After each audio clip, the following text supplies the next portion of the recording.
Aha, ikaze aho muri abafana bacu, aho muri hagiye hatandukanye, muri Amerika, muri Australia, muri Europe, turabaramutsa cyane. Aho mwaba muri n'abarisha ngayi, turabaramutsa cyane. N'abari murenge n'ukuri turabaramukije, abari ku itongo ry'iwacu ry'abavyeyi ry'abasogokuruza, turabaramukije muri iki gitondo. Turabaramukije aho mwaba muri. Yesu akomeze abagirire neza, abakoze share, subscribe, comment, turabashimiye cyane aho mwaba muri. Reka tuganirire ijambo rivuga ku ntwari.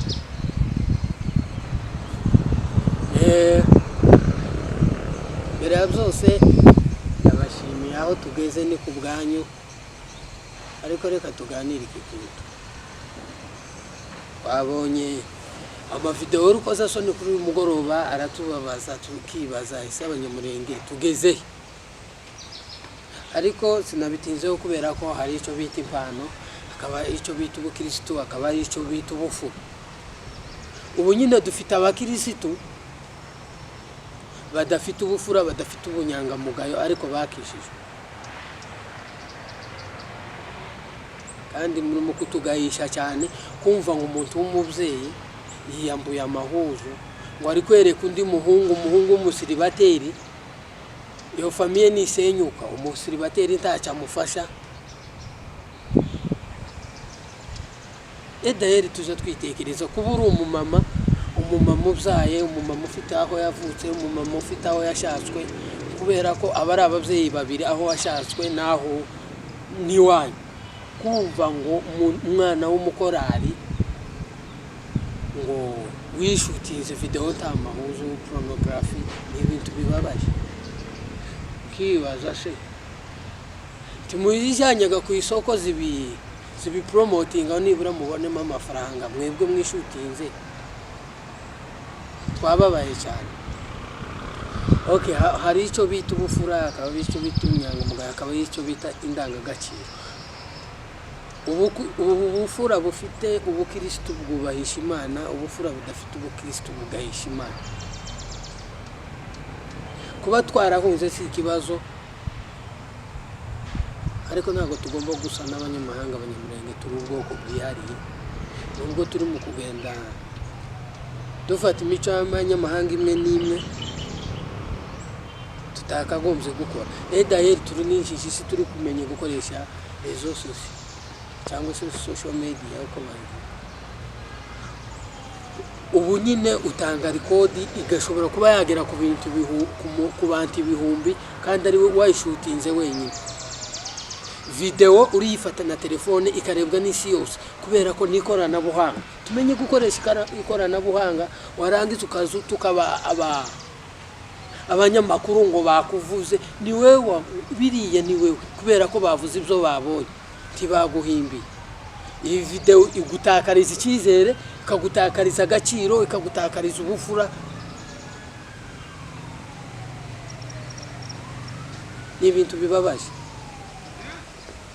tutakagombye gukora nk'abana b'abanyamurenge. Iyo by'abanyamahanga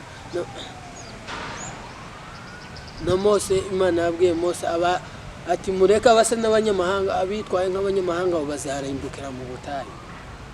Turi mahanga, tugomba kuba kukise imico y'abanyamahanga igomba kuduhindura, iyacu itagomba guhindura abanyamahanga. Niyo myiza se kurusha iyacu, cyangwa iyacu niyo myiza kurusha iyabo? Ikindi saba dushire hamwe ubumwe n'urukundo, kuko nudakunda mugenzi wawe tuzigera ubona Imana utabonesheje amaso yawe abiri, kuko Imana ikorera mu bantu. Ubwo yakuzanye nk'umugisha hano ku isi n'abantu, ukamenyana n'abantu, abantu n'umugisha. Ibyiza byawe tibizoca mu biti cyangwa se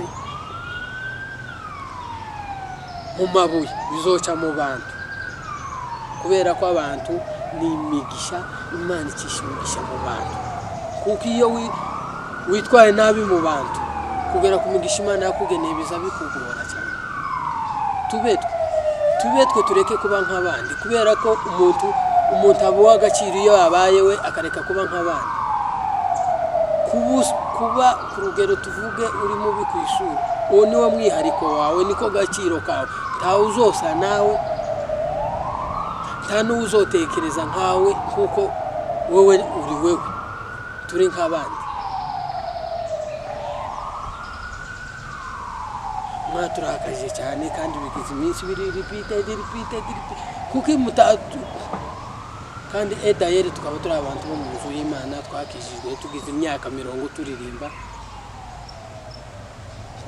kuko agaciro n'inkikiyo kuko ikiyo iyo gitibutse wibuka ko wakiguza ariko kitakiri mu maboko yawe twihangane aho mwaba muri hose ndizera abazi kubibona mukorese sharing kugira ngo dukomeze tubane muri rivuga ubutumwa ry'umutandao asante sana aho mwaba muri hose